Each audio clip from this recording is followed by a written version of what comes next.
Afternoon everyone, কেমন আছেন সবাই? জয়ন্ত সরকার আবার চলে এসেছে আপনাদের সামনে পোস্ট মার্কেট অ্যানালিসিস এর স্পেশাল সেশন নিয়ে।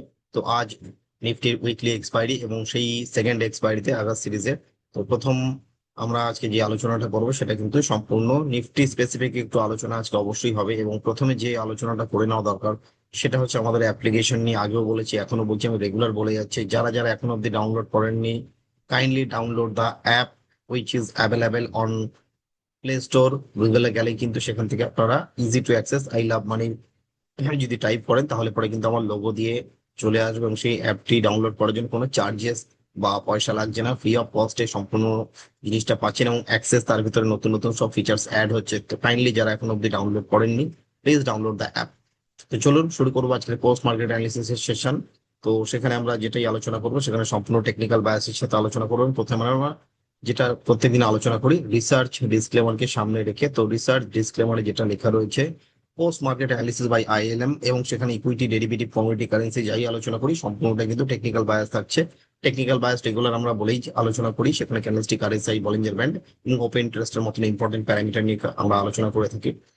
এবং সেখানে আজকে নিফটি যেহেতু সেকেন্ড এক্সপায়ারি আগস্ট সিরিজের, তো সেখানে আমরা গ্লোবাল কিউজটা একটু মাথায় রাখবো, তার মধ্যে ব্রেন্টফুড ডলার ইন্ডেক্স, পাশাপাশি ডোমেস্টিক কিউজের ভেতরে ইউএসডি আইএনআর ইন্ডিয়া ভিক্সকে একটু দেখে নিই, তারপর নিফটিতে ঢুকে পড়বো, এবং তিনটি স্টক এবং একটি অপশনের স্ট্র্যাটেজি, দারুণ দারুণ স্ট্র্যাটেজি রয়েছে আজকে। চলুন প্রথম সবার আগে চলে আসবো আমরা এখানটায়। প্রথম দেখতে পাচ্ছি আমাদের সামনে চার্ট খোলা রয়েছে ডলার ইন্ডেক্সে। তো ডলার ইন্ডেক্সে আমরা আপাতত দেখতে দেখতে পাচ্ছি, তো ডলার ইন্ডেক্স কিন্তু একটা আপ মুভ দেখানোর চেষ্টা করছে, বাট প্রাইস ওপরের দিকে যেতে পারছে না কোনোভাবে। আরএসআই একটা পজিটিভ ডাইভারজেন্স বানানোর পরে সেখান থেকে একটু বুলিশ মুভ দেখানোর চেষ্টা করছে, বাট যতক্ষণ না এই লেভেল গুলোকে মানে $100 কেটে ক্লোজ করেছে ততক্ষণ কিন্তু এতে ডিসাইসিভ কোনো মুভ আসবে না। কারণ তার আগে যদি ক্লোজ না করতে পারে, এবং যদি গ্রিন ক্যান্ডেলও যদি এর কাছাকাছি 99.9192 এই সমস্ত জায়গায় যদি গিয়ে ক্লোজ করে, তাহলে পরে কিন্তু এতে পরিষ্কার একটা নেগেটিভ রিভার্স ডাইভারজেন্স তৈরি হবে, এবং যার এফেক্ট কিন্তু আবার কিন্তু ফল আসতে পারে এই ডলারে, এবং যেটা কিন্তু ইমার্জিং মার্কেটের জন্য ভালো। ঠিক আছে, চলে আসবো একটুখানি ব্রেন্ট কোডকে দেখার জন্য। ব্রেন্ট কোডে কিন্তু বুলিশ মুভ আপাতত দেখাচ্ছে, তো সেটা 60-র কাছাকাছি যাওয়ার চেষ্টা করছে। 60 যদি ব্রেক আউট হয়ে গেল তাহলে কিন্তু ব্রেন্ট কোডে নতুন করে চাল চলন দেখা যাবে, কারণ এদিকে ইউএস এবং ইরানের ভেতরে এখন অব্দি কোনো রকম এদের মধ্যে ট্রেড ডিল, এই কোন রকম ডিল কিন্তু ফাইনালাইজ হয়নি, যে ট্রেড ডিল নয় ওটা। তো হরমুজ দিয়ে যে ডিলটা, তো সেই ডিল এখন অব্দি ফাইনাল হয়নি।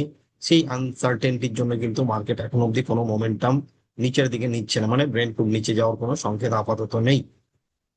তো ব্রেন্টফুড আপ থেকে আপসাইডে মোমেন্টাম দেখাচ্ছে। এবার চলে আসবে সরাসরি আমরা ইউএসডি আইএনআর কে একটু দেখে নেবো। ইউএসডি আইএনআরও কিন্তু মোটামুটি একটু মোমেন্টাম চেঞ্জ করে উপরের দিকে যাওয়ার চেষ্টা করছে ইউএস ডলারের মতনই। তো এখানটাতে আমাদের একটু ভাবনার বিষয় যে একটা মোমেন্টাম কিন্তু এখানে আসছে। Next, India Vicks. তো ইন্ডিয়া ভিক্স আপাতত ফ্ল্যাট, কোনো রকম ভলাটাইলিটির কোনো রকম ব্যাপার নেই, ভিক্স বাড়ার কোনো আপাতত সংকেত এখন অব্দি চার্টে কিছু নেই। চার্টে নেই মানে কোথাতে কোনো জায়গাতেই থাকবে না, কারণ যদি ভিক্স এর মুভ আসে, একটা বড় স্পাইক বা বড় যদি ক্যান্ডেল তৈরি করে, সেখানটায় 15-20% তো ভিক্স এর কাছে কোনো ব্যাপার না। যদি আসে তখন আমরা সেটা নিয়ে আলোচনা করবো। চলে আসবে সবার প্রথমে আমরা নিফটি নিয়ে একটু আলোচনা করবো। নিফটিতে দেখতে পাচ্ছি আজকে কিন্তু কোনোভাবেই বুলিশ মুভের আপাতত চান্সেস কিছু নেই এখন অব্দি, টিল এক্সপায়ারি। 3:40 গিয়ে আমাদের ডেরিভেটিভ কন্ট্রাক্ট সমস্ত শেষ হবে। 3:15 ক্যাশ মার্কেট বন্ধ হয়ে গিয়ে 3:29 আবার প্রাইস সেটেলমেন্ট হচ্ছে যেটা। তো সেই সেটেলমেন্টের জন্য যা হবে হবে সেকেন্ড হাফে। তো ফার্স্ট হাফ এখন অব্দি কিন্তু বুলিশ নয়, বিয়ারিশ রয়েছে। তো সেখানে গ্যাপ আপ তো হয়নি আজকে, তো ফ্ল্যাটিশ ওপেনিং হয়েছিল, অলমোস্ট আগের দিনে যে ক্লোজিং ছিল সেই অনুযায়ী ফ্ল্যাটিশ, বাট ওভারঅল কিন্তু একটু গ্যাপ আপ ছিল। আগের দিনের তুলনায় গ্যাপ আপ ছিল, কিন্তু আগের দিনের যে ক্লোজিং সেই ক্লোজিং অনুযায়ী কিন্তু একটুখানি গ্যাপ ডাউন। তো জিনিসটা একটু মানে কন্ট্রাডিক্টরি কথাবার্তা বললাম। তো কারো যদি এটা নিয়ে কনফিউশন থাকে, kindly you can ask me, I can clarify, কারণ এর একটা ভাস্ট ব্যাপার, তো সেটাকে বোঝানোর জন্য একটু সময় লাগে। অ্যাটলিস্ট 5 থেকে 10 মিনিট বেয়ার মিনিমাম টাইম লাগবে আপনাকে বুঝতে বা আমাকে বোঝাতে, কারণ এটা কিন্তু একটু ডিফিকাল্ট জায়গায় দাঁড়িয়ে রয়েছে। মার্কেট কোথায় কিভাবে সেটেলমেন্ট হচ্ছে সেটা জানাটা খুব দরকার। তো আপাতত কিন্তু নিফটি ডেইলি চার্টে 60 ব্রেকডাউন করেছে এখন অবধি। সাপোর্ট কি আছে? সেন্টার ব্যান্ড, এটা ধরে আপাতত আমরা চলবো। এবং যদি আমরা ওপেন ইন্টারেস্টের জায়গায় আসি, তো ওপেন ইন্টারেস্ট কিন্তু আপাতত highest open interest for expiry, today's expiry 24,500 is the highest open interest, যেখানে কল রাইটার হাইয়েস্ট হয়ে বসে রয়েছে। 100% ওপেন ইন্টারেস্ট দেখা যাচ্ছে এখানটায়। তো আর এদিকে যদি আমরা দেখি পুট সাইডে যদি দেখি, সেখানে কিন্তু দুটো জায়গায় ওপেন ইন্টারেস্ট রয়েছে, 24,400, 24,450। এই দুটো কিন্তু সাপোর্টের কাজ করছে আপাতত, এবং তার জন্য বাজার কিন্তু একটা রেঞ্জ বাউন্ড হয়ে দাঁড়িয়ে রয়েছে। এটা হচ্ছে বর্তমান কন্ডিশন নিফটি।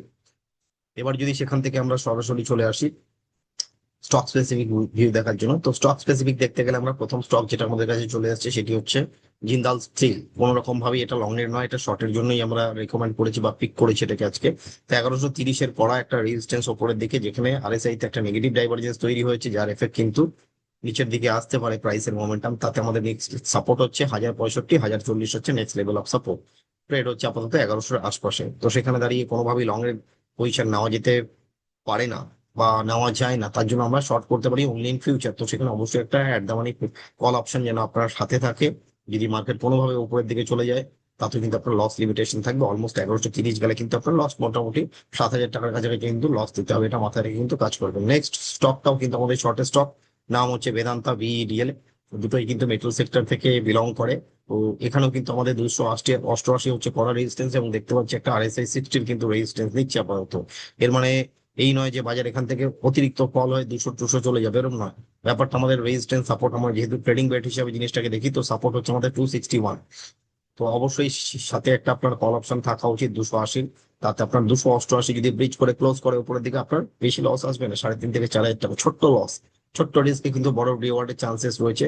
তো সেটা মাথায় রেখে যদি কেউ এই পজিশন নিতে চান, ইউ ক্যান ডু দ্যাট। দারুণ বেট রয়েছে বিডিএল।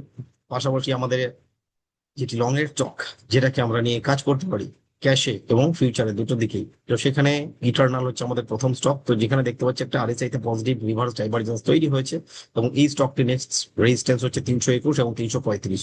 সাপোর্টকে ভুল করেও কিন্তু ভুলে যাবেন না, 302 হচ্ছে আমাদের ইম্পর্টেন্ট সাপোর্ট। যদি এর নিচে ক্লোজিং হয়, kindly exit your position with the stop loss. কত আসতে পারে আমাদের লস? 302 যদি এসে তার নিচে ক্লোজ করে, অলমোস্ট কিন্তু আপনার 10,000 টাকার কাছে কাছে কিন্তু আপনাকে লস দিতে হবে। বাট ওপরের দিকে গেলে কিন্তু রিওয়ার্ডটাও যথেষ্ট ডিসেন্ট হচ্ছে। তো এটা হচ্ছে আজকে আমাদের তিনটে স্টকের স্ট্র্যাটেজি। এবং লাস্ট যে অপশনের স্ট্র্যাটেজিটা রয়েছে সেটাও কিন্তু আমাদের শর্টের একটা ক্যান্ডিডেট, তার নাম হচ্ছে ইন্ডাসইন্ড ব্যাংক। তো শর্ট ক্যান্ডিডেট যদি ইন্ডাসইন্ড ব্যাংক হয়, সেখানে আমরা অপশন স্ট্র্যাটেজি কিভাবে করতে পারি, একটা বিয়ারপুল স্ট্র্যাটেজি ডিপ্লয় করে, তাতে আমরা 1010-এর 10-10-এর একটি পুট অপশনকে আমরা বাই করে, এবং 990 মানে 990-এর একটি পুট অপশনকে আমরা সেখানকার সেল করে, মানে বেচে কাজ করতে পারি টেল দা এক্সপায়ারি। তাতে যদি আপনার মোটামুটি নিচের দিককার সাপোর্ট যদি আমরা ভালো করে দেখি, সাপোর্ট মোটামুটি আমাদের রয়েছে 985-88 আমাদের ভালো সাপোর্ট রয়েছে। এবং তার থেকে ভালো সাপোর্ট যদি আমরা বলি, অ্যাকচুয়ালি এটা খুব একটা ভালো সাপোর্টের কাজ আপাতত করবে কিনা একটু ডাউট আছে আমার। তো এখানটা কিন্তু আপাতত 950 হচ্ছে ইম্পর্টেন্ট সাপোর্ট, যেখানে গেলে কিন্তু অবশ্যই বুক ইউর প্রফিট। তো 950 এলে কিন্তু আপনাকে প্রফিট বুক করে নেওয়া উচিত, তাতে যেটুকুনি পাচ্ছেন take the profit. If it cross above the resistance level 1040, kindly book your loss also। 1040 উপরে ক্লোজ করলে কিন্তু অলমোস্ট আপনাকে 3,000 টাকার কাছাকাছি কিন্তু লস দিয়ে বেরোতে হবে, ঠিক আছে। বেটটা খুব সুন্দর হয়, 5,000 টাকা ম্যাক্সিমাম লস, ম্যাক্সিমাম প্রফিট কিন্তু অলমোস্ট 8,800 কাছাকাছি আছে। তো এই ছিল আজকে আমাদের স্ট্র্যাটেজি। তো প্রত্যেকে চ্যানেল দিকে চোখ রাখুন, আরো বেশি করে ফোকাস করুন স্ট্র্যাটেজি গুলো দেখে। প্রত্যেকে ভালো থাকবেন, সুস্থ থাকবেন। আবার আমাদের আগামীকাল দেখা হচ্ছে এই পোস্ট মার্কেট অ্যানালিসিসে, এই আফটারনুন সেশন। তো happy trading, happy investing to everyone.